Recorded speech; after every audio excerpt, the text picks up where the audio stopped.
দেশে কিংবা দেশের বাইরে সব জায়গা থেকে আরোগ্য লাভের দোয়া ভেসে আসছে তামিম ইকবালের জন্য। সতীর্থকে দেখতে হাসপাতালে ছুটে গেছেন মুশফিকুর রহিম এবং মাহমুদুল্লাহ রিয়াদ। তবে কাছে যেতে না পারলেও সুস্থতা কামনা করে দোয়া চেয়েছেন মাশরাফি বিন মুর্তজা এবং তার সতীর্থরা। কলকাতা থেকে মনোজ তিওয়ারি সহ ভালোবাসা জানিয়েছেন অনেকে। আমার আব্বার হার্টের ব্লক ধরা পড়ে। আমার আব্বার কিন্তু এখনো রিং পরানো হয়। হ্যাঁ, আমার বাবার আজকে ব্লক ধরা পড়ছে 4 বছর। কেন, কি কারণে?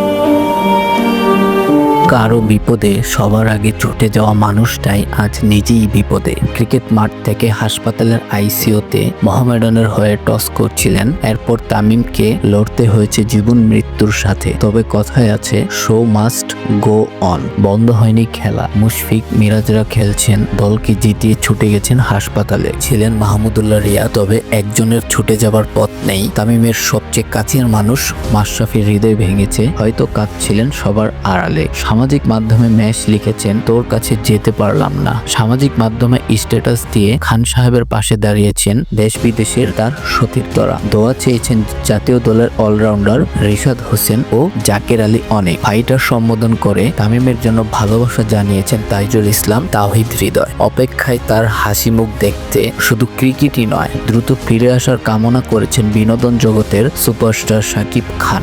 দেশের গণ্ডি পেরিয়ে তামিমের সুনাম আছে দেশের বাইরেও। সেখান থেকেও দোয়া বেশি এসেছে তার জন্য। সুস্থতা কামনা করেছেন আইপিএল এর defending champion Kolkata night Riders. Tamim ইকবালের দুঃসময়ে ঠিকই স্মরণে রেখেছেন শ্রীলঙ্কার কিংবদন্তি লাসিথ মালিঙ্গা।